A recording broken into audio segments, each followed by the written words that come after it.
Welcome to MB classes. 6th class social చెప్పుకుంటున్నాం కదా, line to line notes చెప్పుకుంటున్నాం. So 4th lesson Andhra Pradesh భూస్వరూపాలకు సంబంధించి part 1 video చేయడం జరిగింది. పార్ట్ 1లో పర్వతాలు, పీఠభూములు, మైదానాలకు ఇంట్రడక్షన్ అయిపోయింది కదా. సో ఆంధ్రప్రదేశ్కి సంబంధించి భూస్వరూపాలు తెలుసుకుందాం. పార్ట్ 2 భారతదేశ తూర్పు తీర మైదానాన్ని ఆనుకొని ఆంధ్రప్రదేశ్ రాష్ట్రం ఉంది. భారతదేశ తూర్పు తీర మైదానాన్ని ఆనుకొని ఆంధ్రప్రదేశ్ రాష్ట్రం ఉంది. ఉత్తరాన ఆంధ్రప్రదేశ్ యొక్క సరిహద్దులు చూడండి. ఉత్తరాన ఛత్తీస్గఢ్ అండ్ ఒడిస్సా రాష్ట్రాలు ఉన్నాయి. అలాగే దక్షిణాన తమిళనాడు, పశ్చిమాన తెలంగాణ, నైరుతిలో కర్ణాటక, తూర్పున బంగాళాఖాతం. ఇవి ఆంధ్రప్రదేశ్ సరిహద్దులు. మళ్ళీ ఒకసారి చూద్దాం. ఉత్తరాన ఛత్తీస్గఢ్, ఒడిస్సా రాష్ట్రాలు, దక్షిణాన తమిళనాడు, పశ్చిమాన తెలంగాణ, నైరుతిలో కర్ణాటక, తూర్పున బంగాళాఖాతం. ఇవి సరిహద్దులు. ఆంధ్రప్రదేశ్ తీరరేఖ పొడవు 972 కిలోమీటర్లు కాగా ఇది 2011 జనాభా లెక్కల ప్రకారం. ఓకే. అలాగే ఏపీ విస్తీర్ణత పరంగా 7వ పెద్ద రాష్ట్రం. విస్తీర్ణత పరంగా 7వ పెద్ద రాష్ట్రం, జనాభా పరంగా 10వ పెద్ద రాష్ట్రం ఆంధ్రప్రదేశ్. కోస్తా ఆంధ్ర, రాయలసీమ అనే 2 ప్రాంతాలను ఏపీ కలిగి ఉంది. ఏంటంటివి? కోస్తా ఆంధ్ర, రాయలసీమ.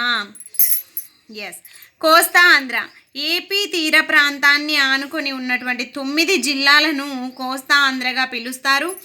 ఈ ప్రాంతం గోదావరి, కృష్ణా, పెన్నా డెల్టాల వలన ఏర్పడినటువంటి సారవంతమైన నేలలను, అధిక జనసాంద్రతను కలిగి ఉంది కోస్తా ప్రాంతం. రాయలసీమ ప్రాంతం, ఈ ప్రాంతంలో ఖనిజాలు, ఉద్యాన పంటలు సమృద్ధిగా ఉన్నటువంటి 4 జిల్లాల సమూహంగా ఈ రాష్ట్రంలో దక్షిణ ప్రాంతంలో ఉంది రాయలసీమ ప్రాంతం. రాయలసీమ ప్రాంతంలో ఖనిజాలు, ఉద్యాన పంటలు ఎక్కువగా ఉంటాయి. ఆంధ్రప్రదేశ్ నైరుతి దిశలో దక్కన్ పీఠభూమి, మధ్య తూర్పు ప్రాంతంలో తూర్పు కనుమలు ఉండి వీటి అంచులు బంగాళాఖాతం వైపుకి వాలి ఉంటుంది. ఏపీలో పర్వతాలు, పీఠభూములు, మైదానాలు ప్రధాన భూస్వరూపాలు. సో పర్వతాల గురించి తెలుసుకుందాం. పర్వతాలు, కొండలు. ఈ కొండల వరుసలు 900 మీటర్ల కంటే ఎక్కువ ఎత్తుగల పర్వతాలు ఏపీలో ఉన్నాయి. వైఎస్ఆర్ కడప, తూర్పు గోదావరి, పశ్చిమ గోదావరి, విశాఖపట్నం, చిత్తూరు, కర్నూలు, విజయనగరం జిల్లాల్లో ఈ కొండలు వరుసలు విచ్ఛిన్న శ్రేణులుగా ఉండి తూర్పు కనుమలుగా పిలువబడుతున్నాయి. సో తూర్పు కనుమలుగా పిలువబడుతున్నటువంటి కొండలు ఏంటివి? ఎక్కడెక్కడున్నాయి? వైఎస్ఆర్ కడప జిల్లా, తూర్పు గోదావరి, పశ్చిమ గోదావరి, విశాఖపట్నం, చిత్తూరు, కర్నూలు, విజయనగరం. ఈ దాదాపు ఎత్తు 8 మీటర్లు, హైయెస్ట్ 900 మీటర్లు. ఏపీలో ఉత్తర భాగంలోని కొండల వరుసలు ఎక్కువ ఎత్తైనవి. ఉత్తర భాగంలోని కొండలు ఎక్కువ ఎత్తైనవి. ఇవి సుమారు 1200 మీటర్ల సగటు ఎత్తులో పర్వతాలను పోలి ఉన్నాయి. ఓకే, ఇవి కొండలే కానీ పర్వతాలు అంటే ఇంకా కొండల కాడికి ఎక్కువ ఎత్తుగలవి. ఏపీలో ఎత్తైన శిఖరం 1690 మీటర్లు గల అరకు లోయలోని అరోమకొండ, జిందగడ అని కూడా అంటారు. పోలవరం ప్రాజెక్ట్ నిర్మించడం వలన తెలంగాణ రాష్ట్రంలోని ఖమ్మం జిల్లాలోని ముంపు మండలాలు ఏపీలో విలీనం చేయబడింది. అవి వరరామచంద్రపురం, కూనవరం, చింతూరు, భద్రాచలం మండలాలు. ఇవి చింతూరు, భద్రాచలం మండలాలు తూర్పుగోదావరి జిల్లాలో కలపడం జరిపింది.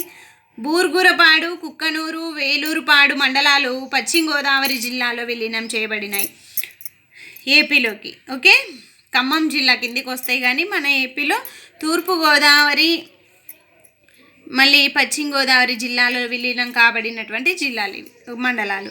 ఏపీలోని కొండలు చార్నకైట్, కాండాలైట్ రాళ్లతో ఏర్పడినవి. కాండాలైట్ రాళ్లతో. విశాఖ జిల్లాలోని అరకు లోయ, బొర్రా గుహలు, తూర్పు పశ్చిమ గోదావరి జిల్లాల్లోని పాపి కొండలు నైసర్గిక స్వరూపంలో పేరు పొందినటువంటి పర్యాటక కేంద్రాలు ఎక్కడెక్కడున్నాయి? అరకు లోయ, బొర్రా గుహలు, తూర్పు పశ్చిమ గోదావరి జిల్లాలోని పాపి కొండలు. ఇవన్నీ పర్యాటక కేంద్రాలు, ఆంధ్రప్రదేశ్లోని పర్యాటక కేంద్రాలు. చూడండి, కొండల పేర్లు, జిల్లా పేరు తెలుసుకుందాం. యారాడ, అనంతగిరి కొండలు. ఇందులోంచి బిట్ వచ్చే ఛాన్స్ ఉంటుంది, 1 బిట్ కన్ఫ్యూజ్ చేయడానికి. యారాడ, అనంతగిరి కొండలు విశాఖపట్నం. బైసన్ కొండలు, పాపికొండలు తూర్పు పశ్చిమ గోదావరి జిల్లాలు.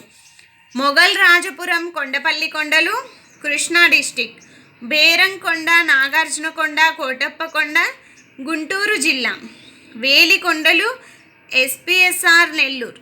శ్రీ పొట్టి శ్రీరాములు నెల్లూరు. నల్లమల, ఎర్రమల కర్నూలు. వేలికొండలు, పాలకొండలు వైఎస్ఆర్ కడప. శేషాచలం, హార్సిలీ కొండలు చిత్తూరు.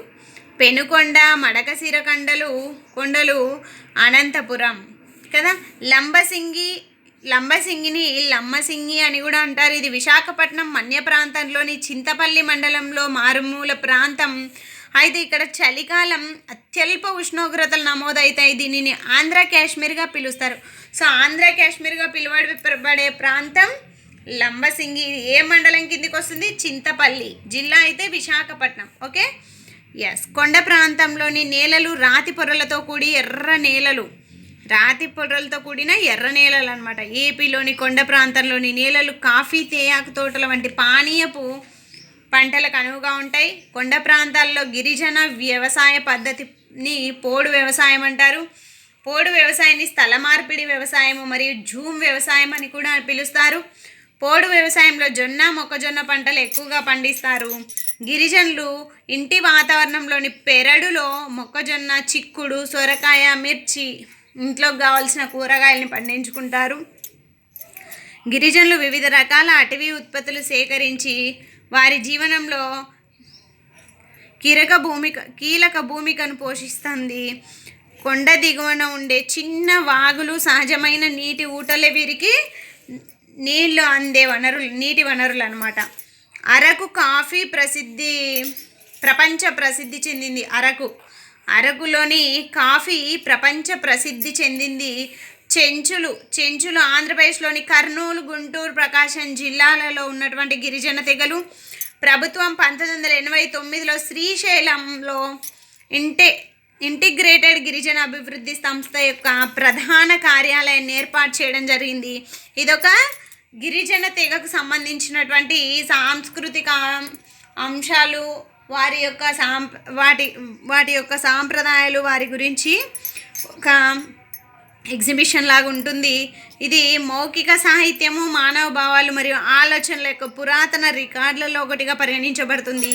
ద చెంచూస్ బై హైమండ్రోఫ్ పుస్తకం ఆధారంగా చెప్పడం జరిగింది. నెక్స్ట్ పార్ట్ 3 వీడియోలో పీఠభూములు, మైదానాలు చెప్పుకుందాం. మీకు కనుక నా క్లాస్ నచ్చినట్లయితే please like, share and subscribe. Thank you for watching.